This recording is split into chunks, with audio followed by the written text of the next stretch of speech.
Everyone, ದೇಸಿ ಅಡುಗೆ ಮನೆ ಚಾನೆಲ್ಗೆ ತಮ್ಮೆಲ್ಲರಿಗೂ ಸ್ವಾಗತ. ಇವತ್ತು ಮನೆಯಲ್ಲಿ ಸೂಪರ್ ಡೂಪರ್ ಆಗಿರುವಂತಹ ಚಾಕ್ಲೇಟ್ ಕೇಕ್ ರೆಸಿಪಿನ ಹೇಗೆ ಮಾಡೋದು ಅಂತ ಈ ವಿಡಿಯೋದಲ್ಲಿ ತೋರಿಸ್ತಾ ಇದ್ದೀನಿ. ಮೊಟ್ಟೆನ ಬಳಸದೆ ಈ ಕೇಕ್ ರೆಸಿಪಿನ ಮಾಡಿದ್ದೀನಿ. ಖಂಡಿತ ನಿಮ್ಮೆಲ್ಲರಿಗೂ ಇಷ್ಟ ಆಗುತ್ತೆ. ನಮ್ಮ ಮನೇಲಂತೂ 1 kg ಕೇಕ್ನ ಒಂದೇ ದಿನದಲ್ಲಿ ಖಾಲಿ ಮಾಡಾಕಿದ್ರು, ಅಷ್ಟು ರುಚಿಯಾಗಿತ್ತು. ಖಂಡಿತ ನಿಮಗೂ ಕೂಡ ಇಷ್ಟ ಆಗುತ್ತೆ. ವಿಡಿಯೋನ ಎಲ್ಲೂ ಸ್ಕಿಪ್ ಮಾಡದೆ ನೋಡಿ. ವಿಡಿಯೋ ಇಷ್ಟ ಆದರೆ ನನ್ನ ಚಾನಲ್ನ ಸಬ್ಸ್ಕ್ರೈಬ್ ಮಾಡ್ಕೊಳ್ಳೋದನ್ನ ಮರಿಬೇಡಿ. ಈಗ ವಿಡಿಯೋ ಶುರು ಮಾಡೋಣ ಬನ್ನಿ.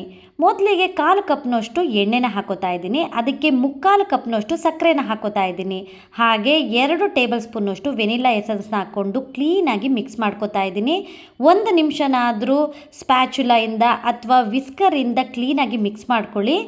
ಎಣ್ಣೆ ಬೇಡ ಅಂದರೆ ಬೆಣ್ಣೆನೂ ಕೂಡ ಬಳಸ್ಬೋದು. ಅದನ್ನು ಕೂಡ 1/4 ಕಪ್ನಷ್ಟು ರೂಮ್ ಟೆಂಪರೇಚರಲ್ಲಿ ಇಟ್ಬಿಟ್ಟು ಕರಗಿಸ್ಬಿಟ್ಟು ಹಾಕ್ಕೊಳ್ಳಿ.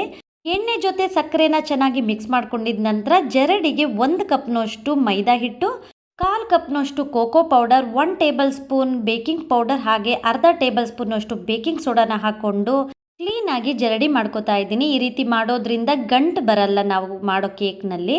ಈಗ ಅದನ್ನು ಒಂದ್ಸರಿ ಹಾಗೆ ಚೆನ್ನಾಗಿ ಮಿಕ್ಸ್ ಮಾಡಿಕೊಂಡು ಈಗ ಡ್ರೈ ಅನ್ನಿಸ್ತಿದೆಯಲ್ಲ, ಆ ಕಾರಣಕ್ಕೆ ನಾನು 1 ಕಪ್ನಷ್ಟು ಹಾಲನ್ನ ತೊಗೊಂಡಿದ್ದೀನಿ. ಆದರೆ ಒಂದೇ ಸಾರಿ ಹಾಕೋಕ್ಕೆ ಹೋಗಬೇಡಿ, ಸ್ವಲ್ಪನೇ ಹಾಕ್ಕೊಂಡು ಈ ರೀತಿ ಮಿಕ್ಸ್ ಮಾಡ್ಕೋತಾ ಇರಿ. ಒಬ್ಬೊಬ್ಬರು ಕಪ್ ಅಳತೆ ಒಂದೊಂದು ರೀತಿಲಿ ಇರುತ್ತೆ. ಹಾಗಾಗಿ ಮೈದಾ ಹಿಟ್ಟು ಕೆಲವು ಸಾರಿ ಜಾಸ್ತಿ ಕಡಿಮೆ ಈ ರೀತಿ ಹಾಕ್ಬೋದು. ಹಾಗಾಗಿ ಹಾಲನ್ನು ನೋಡಿಕೊಂಡು ನೀವು ಬಳಸಬೇಕಾಗತ್ತೆ. ಒಂದೇ ಸಾರಿ ಹಾಕಿಬಿಟ್ರೆ ತೀರು ತೆಳು ಆಗಿಬಿಡುತ್ತೆ, ಚೆನ್ನಾಗಾಗಲ್ಲ. ನೋಡಿ, 1 ಕಪ್ ಹಾಲಲ್ಲಿ ಇನ್ನು 2ರಿಂದ 3 ಟೇಬಲ್ ಸ್ಪೂನಷ್ಟು ಉಳಿದಿತ್ತು.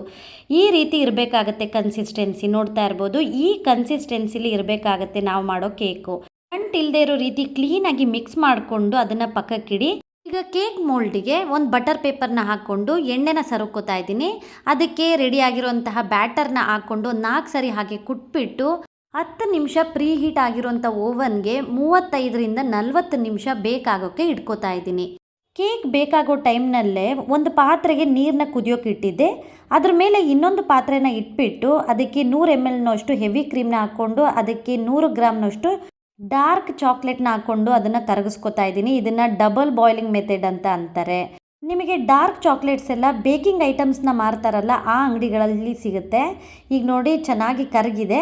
ಇದಕ್ಕೆ 1 ಟೇಬಲ್ ಸ್ಪೂನ್ನಷ್ಟು ಬಟರ್ನ ಹಾಕೋತಾ ಇದ್ದೀನಿ. ಬಟರ್ ಹಾಕೋದ್ರಿಂದ ಅದಕ್ಕೆ ಚಾಕ್ಲೇಟ್ ಸಾಸ್ಗೆ ಒಂದು ಒಳ್ಳೆ ಶೈನಿಂಗ್ ಬರುತ್ತೆ. ಈ ರೀತಿ ರನ್ನಿಂಗ್ ಕನ್ಸಿಸ್ಟೆನ್ಸಿಲಿ ಇರಬೇಕಾಗುತ್ತೆ ಸಾಸು. ಇದನ್ನು ಕಂಪ್ಲೀಟಾಗಿ ಕೂಲ್ ಆಗೋಕ್ಕೆ ಬಿಟ್ಬಿಡಿ.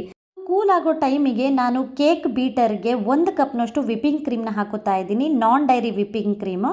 ಅದಕ್ಕೆ 2 ಟೇಬಲ್ ಸ್ಪೂನಷ್ಟು ಸಕ್ಕರೆ ಪುಡಿನ ಹಾಕ್ಕೊಂಡು ಬೀಟ್ ಮಾಡ್ಕೋತಾ ಇದ್ದೀನಿ. ನಿಮ್ಮ ಹತ್ರ ಈ ರೀತಿ ಸ್ಟ್ಯಾಂಡ್ ಬೀಟರ್ ಇಲ್ಲ ಅಂದರೆ ಹ್ಯಾಂಡ್ ಬೀಟರ್ ಕೂಡ ಸಿಗುತ್ತೆ, ಅದರಲ್ಲೂ ಕೂಡ ಚೆನ್ನಾಗಾಗುತ್ತೆ. ಇದು ಚೆನ್ನಾಗಿ ಬೀಟ್ ಆಗಬೇಕು. ಒಂದು 10 ನಿಮಿಷನಾದರೂ ಚೆನ್ನಾಗಿ ಬೀಟ್ ಮಾಡ್ಕೋಬೇಕಾಗತ್ತೆ. ಒಂದು 10 ನಿಮಿಷ ಚೆನ್ನಾಗಿ ಬೀಟ್ ಮಾಡಿದ ನಂತರ 2 ಟೇಬಲ್ ಸ್ಪೂನಷ್ಟು ಚಾಕ್ಲೇಟ್ ಸಾಸ್ನ ರೆಡಿ ಮಾಡಿ ಇಟ್ಕೊಂಡಿದ್ವಲ್ಲ, ಆ ಚಾಕ್ಲೇಟ್ ಸಾಸ್ನ ಹಾಕ್ಕೊಂಡು ಮತ್ತೆ 1-2 ನಿಮಿಷ ಈ ರೀತಿ ಬೀಟ್ ಮಾಡ್ಕೋತಾ ಇದ್ದೀನಿ. ವಿಪ್ಪಿಂಗ್ ಕ್ರೀಮ್ನ ಎಲ್ಲಿ ತನಕ ಬೀಟ್ ಮಾಡಬೇಕು ಅಂದರೆ ಅದು ಫ್ಲೋಯಿಂಗ್ ಕನ್ಸಿಸ್ಟೆನ್ಸಿ ಇರಬಾರ್ದು. ಬೌಲ್ನ ಮಗ್ಚಿದ್ರೂ ಕೂಡ ಅದು ಚೆಲ್ಲಬಾರ್ದು. ಆ ಕನ್ಸಿಸ್ಟೆನ್ಸಿಲಿ ಇರಬೇಕಾಗತ್ತೆ. ನೋಡ್ತಾ ಇರ್ಬೋದು, ಸ್ಪೈಕ್ಸ್ ರೀತಿಲಿ ಬರುತ್ತೆ ನಿಲ್ಲಿಸಿದಾಗ. ಕೇಕ್ ಬೇಕಾಗೋ ಟೈಮ್ನಲ್ಲೇ ಫ್ರಾಸ್ಟಿಂಗು ಮತ್ತು ಚಾಕ್ಲೇಟ್ ಸಿರಪ್ನ ರೆಡಿ ಮಾಡಿ ಇಟ್ಕೊಂಡ್ಬಿಟ್ರೆ ಕೇಕ್ ಆಗಿದ ನಂತರ ಅದ್ರ ಮೇಲೆ ಡೆಕೋರೇಟ್ ಮಾಡೋದು ಬಹಳ ಈಸಿ. ಕೇಕ್ನು ಕೂಡ ಬೇಕಿಗಿಟ್ಟು 40ರಿಂದ 45 ನಿಮಿಷ ಆಗಿತ್ತು. 35 ನಿಮಿಷ ಆದಮೇಲೆ ಒಂದ್ಸರಿ ತೆಗೆದ್ಬಿಟ್ಟು ಟೂತ್ ಪಿಕ್ಕರ್ನ ಇನ್ಸರ್ಟ್ ಮಾಡಿ ನೋಡಿ. ಅದು ಕ್ಲಿಯರಾಗಿ ಬರಲಿಲ್ಲ ಅಂದರೆ ಇನ್ನೊಂದು 5 ನಿಮಿಷ ಚೆನ್ನಾಗಿ ಬೇಕ್ ಮಾಡ್ಕೊಳ್ಳಿ. ಕ್ಲಿಯರಾಗಿ ಬಂದರೆ ಅದನ್ನು ಕಂಪ್ಲೀಟಾಗಿ ತಣ್ಣಗಾಗಕ್ಕೆ ಬಿಟ್ಬಿಡಿ. ಬೌಲ್ಗೆ 2 ಟೇಬಲ್ ಸ್ಪೂನ್ ಸಕ್ಕರೆ ಹಾಗೆ ಒಂದು ಸ್ವಲ್ಪ ನೀರನ್ನು ಹಾಕಿ ಕರ್ಗಕ್ಕೆ ಇಟ್ಬಿಡಿ. ಈಗ ಕೇಕ್ ಕೂಡ ಕಂಪ್ಲೀಟಾಗಿ ತಣ್ಣಗಾಗಿದೆ. ಅದನ್ನು ಒಂದು ಪ್ಲೇಟಿಗೆ ಮಗ್ಚಿಬಿಟ್ಟು ಟಿಶ್ಯೂ ಪೇಪರ್ನ ತೆಗಿತಾ ಇದ್ದೀನಿ. ನೋಡ್ತಾ ಇರ್ಬೋದು ಎಷ್ಟು ಸಾಫ್ಟಾಗಿ ಬಂದಿದೆ ಅಂತ. ಮೇಲ್ಗಡೆ ಸ್ವಲ್ಪ ಉಬ್ಬಿದೆಯಲ್ಲ, ಹಾಗಾಗಿ ಲೆವೆಲ್ ಮಾಡ್ಕೋತಾ ಇದ್ದೀನಿ. ಇಲ್ಲಿ ನಾನಿಲ್ಲಿ ಡಬಲ್ ಲೇಯರ್ ಮಾಡ್ತಾ ಇರೋದ್ರಿಂದ ಇದನ್ನು ಇನ್ನೊಂದು ಭಾಗದಲ್ಲಿ ಕಟ್ ಮಾಡ್ಕೋತಾ ಇದ್ದೀನಿ. ಹಾಗಾಗಿ ಈ ಲೇಯರ್ನ ಸ್ವಲ್ಪ ಲೆವೆಲ್ ಮಾಡ್ಕೋತಾ ಇದ್ದೀನಿ. ಅದನ್ನು ಅರ್ಧ ಮಾಡ್ಕೋತಾ ಇದ್ದೀನಿ. 2 ಪೀಸಾಗಿ ಕಟ್ ಮಾಡ್ಕೋತಾ ಇದ್ದೀನಿ. ಯೂಶುವಲ್ ಆಗಿ ಬೇಕ್ರಿಲೆಲ್ಲ ಒಂದು ಕಾರ್ಡ್ಬೋರ್ಡ್ ಮೇಲೆ ಟಾಪಿಂಗ್ನೆಲ್ಲ ಮಾಡಿ ರೆಡಿ ಮಾಡಿ ಕೊಡ್ತಾರೆ.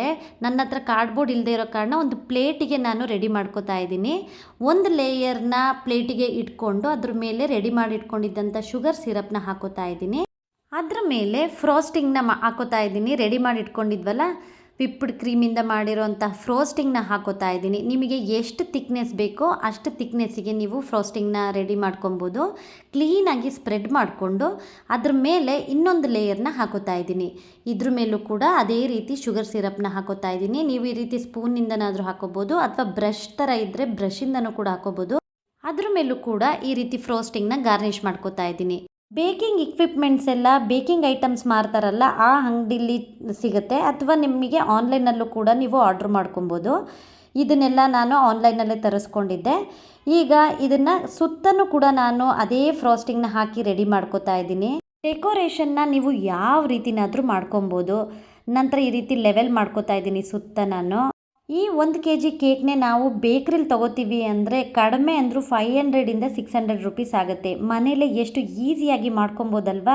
ಈಗ ಪೈಪಿಂಗ್ ಬ್ಯಾಗ್ನ ತುದೀಲಿ ಸ್ವಲ್ಪ ಕಟ್ ಮಾಡಿಕೊಂಡು ಅದನ್ನು ಒಂದು ಲೋಟಕ್ಕೆ ಹಾಕಿ ಇಟ್ಕೊಂಡಿದ್ದೀನಿ.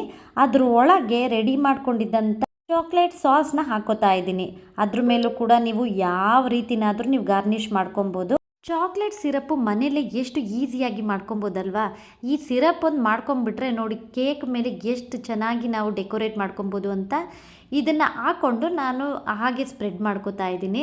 ಚಾಕ್ಲೇಟ್ ಪೇಸ್ಟ್ರಿ ಯಾರಿಗೆ ಇಷ್ಟ ಆಗಲ್ಲ ಹೇಳಿ. ಚಿಕ್ಕವರಿಂದ ಹಿಡಿದು ದೊಡ್ಡವ್ರ ತನಕ ಪ್ರತಿಯೊಬ್ಬರು ಇಷ್ಟಪಡ್ತಾರೆ. ಅದನ್ನು ಮನೇಲೇ ಎಷ್ಟು ಸುಲಭವಾಗಿ ಮಾಡ್ಕೊಬೋದಲ್ವಾ. ನಾನು ಉಳಿದಿದ್ದಂತಹ ಚಾಕ್ಲೇಟ್ ಸಿರಪ್ನಲ್ಲೂ ಕೂಡ ಸೈಡಲ್ಲೂ ಕೂಡ ಡೆಕೋರೇಟ್ ಮಾಡಿಕೊಂಡೆ. ಹಾಗೆ ವಿಪ್ಡ್ ಕ್ರೀಮ್ ಕೂಡ ಇನ್ನೂ ಜಾಸ್ತಿನೇ ಇತ್ತು, ಹಾಗಾಗಿ ಮೇಲೆ ಹಾಗೆ ಡೆಕೋರೇಟ್ ಮಾಡ್ಕೋತಾ ಇದ್ದೀನಿ. ಹಾಕೋ ಇಂಗ್ರೀಡಿಯೆಂಟ್ಸ್ನ ಕರೆಕ್ಟ್ ಪ್ರಮಾಣದಲ್ಲಿ ಹಾಕಿಬಿಟ್ರೆ ಒಳ್ಳೆ ಪೇಸ್ಟ್ರೀಸ್ನ ನಾವು ಮನೇಲೇ ಮಾಡ್ಕೊಬೋದು. ಓವನ್ ಇಲ್ಲ ಅಂದರೆ ಕುಕ್ಕರಲ್ಲೂ ಕೂಡ ಕೇಕ್ನ ಮಾಡ್ಕೊಬೋದು. ಆ ರೆಸಿಪಿ ಏನಾದರೂ ಬೇಕು ಅಂದರೆ ಕಮೆಂಟ್ನಲ್ಲಿ ತಿಳಿಸಿ, ಖಂಡಿತ ನಾನು ವೀಡಿಯೋಸ್ನ ಅಪ್ಲೋಡ್ ಮಾಡ್ತೀನಿ. ಈಗ ಅದ್ರ ಮೇಲೆ ಹಾಗೆ ಗಾರ್ನಿಷ್ ಮಾಡ್ಕೋತಾ ಇದ್ದೀನಿ. ನೋಡಿದ್ರಲ್ಲ ಎಷ್ಟು ಸಿಂಪಲ್ಲಾಗಿ ಸಕ್ಕತ್ತಾಗಿ ನಾವು ಕೇಕ್ನ ಮಾಡ್ಕೊಬೋದು, ಪೇಸ್ಟ್ರೀಸ್ನ ಮನೇಲಿ ಈಸಿಯಾಗಿ ಮಾಡ್ಕೊಬೋದು ಅಂತ. ಸಖತ್ ಟೇಸ್ಟಿಯಾಗಿರುವಂತಹ ಈ ಕೇಕ್ ರೆಸಿಪಿ ನಿಮ್ಮೆಲ್ಲರಿಗೂ ಇಷ್ಟ ಆಗಿದ್ದರೆ ಸಬ್ಸ್ಕ್ರೈಬ್ ಮಾಡ್ಕೊಳ್ಳಿ. Thank you for watching my video. Take care.